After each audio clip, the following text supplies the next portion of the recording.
আল্লাহ পাকের শুকরিয়া আদায় করছি, আমরা জুমাবারে উপনীত হয়েছি। জুমাবারের অনন্য আমল হচ্ছে সূরা কাহাফ তেলাওয়াত করা। সূরা কাহাফ যদি আপনি এক জুমাবারে তেলাওয়াত করেন, তার মানে জুমাবারের এখন যে সময় চলছে, জুমাবারে প্রবেশের পর থেকে নিয়ে এই জুমাবার শেষ হওয়ার আগ পর্যন্ত আপনি যদি সূরা কাহাফ তেলাওয়াত করেন, সূরা কাহাফটা আপনার জন্য এত বেশি কল্যাণকর হবে। হাদিসের মধ্যে আসছে, আবা আলাহু মিনান নূরি মা বাইনাল জুমআতাইন, এক জুমা থেকে নিয়ে আরেক জুমা পর্যন্ত সূরা কাহাফ আপনার জন্য আলো ছড়িয়ে দিবে।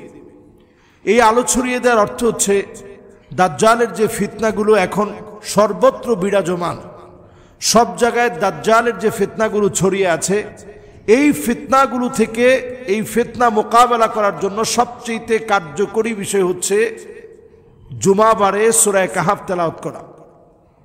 অন্যান্য দিনগুলোতে সূরা কাহাফের প্রথম 10টি আয়াত তেলাওয়াত করা, নবী করিম সাল্লাল্লাহু আলাইহি ওয়াসাল্লাম এই 10টি আয়াতের ব্যাপারে এত বেশি গুরুত্ব দিয়েছেন। ফিতনাময় এই আখিরুজ জামানে দাজ্জালের সমস্ত ফিতনাকে মোকাবেলা করার জন্য সূরা কাহাফের প্রথম 10টি আয়াত পড়া আমাদের প্রত্যেকের জন্য জরুরি। যদি মুখস্থ না থাকে আপনি দেখে দেখে পড়ার চেষ্টা করেন। দেখে দেখে যদি আপনি পড়তে না পারেন, অন্তত আপনি কোরআনুল কারীম শোনার চেষ্টা করেন। এই 10টা আয়াত আপনি প্রতিদিন প্রতিনিয়ত আপনার আমার হাতের যে ডিভাইসগুলো রয়েছে সেই ডিভাইসে আপনি ছেড়ে রাখেন। সন্তানদেরকে উদ্বুদ্ধ করুন। আখিরুজ জামানের শেষ জামানায় দাজ্জাল যখন আত্মপ্রকাশ ঘটবে, দাজ্জালের মানুষ এতটা ক্ষুধার্ত হবে, সমস্ত রিজিক তাদের হাতে চলে যাবে, দাজ্জালের হাতে চলে যাবে। আমরা বর্তমান সময় দেখছি, প্রযুক্তি কেন্দ্রিক এই সময়ে সব কিছু এখন তাদের হাতে। এখন তো কিছুই আমরা দেখতে পাইনি।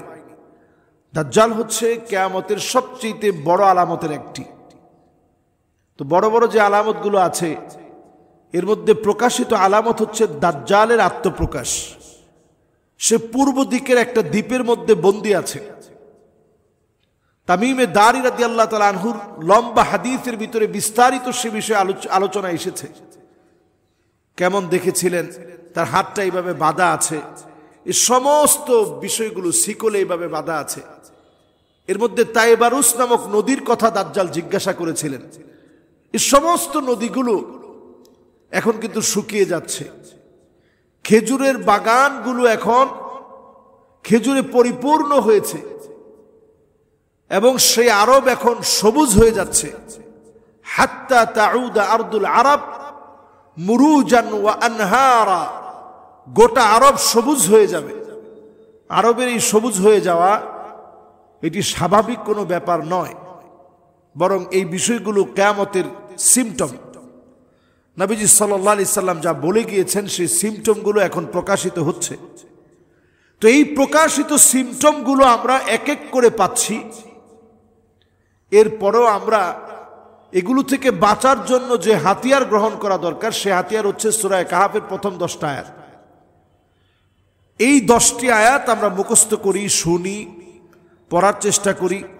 দাজ্জালের আত্মপ্রকাশ যদি আমাদের প্রজন্মের এই জামানায় যদি চলে আসে, তাহলে মোকাবেলা করার মতো কোনো অস্ত্রশস্ত্র দিয়ে মোকাবেলা করা যাবে না। মোকাবেলা করার জন্য একমাত্র মাধ্যম আর পাথেয় হবে এই সূরা কাহাফের তেলাওয়াত।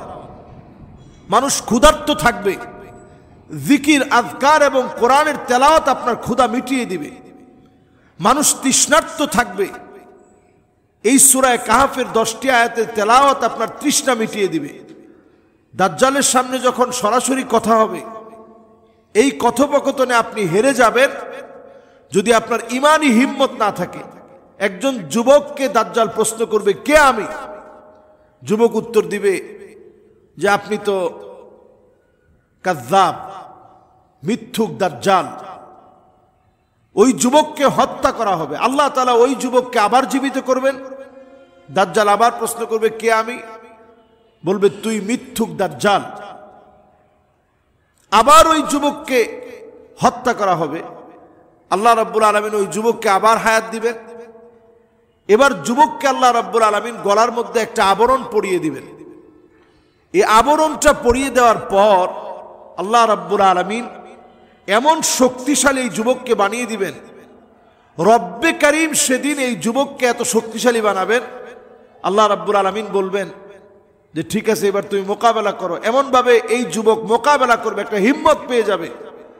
দাজ্জাল এবার তাকে গলার মধ্যে এই আবরণের মধ্যে যখন ছুরি দিয়ে আঘাত করবে, কোনো আঘাতেই কোনো কাজ আসবে না, বরং এই যুবক নিরঙ্কুশ বিজয় অর্জন করবে। দাজ্জালের মোকাবেলায় এই যুবককে আল্লাহ রাব্বুল আলামিন বিজয়ী বানায় দিবেন। সুবহানাল্লাহ বিহামদি।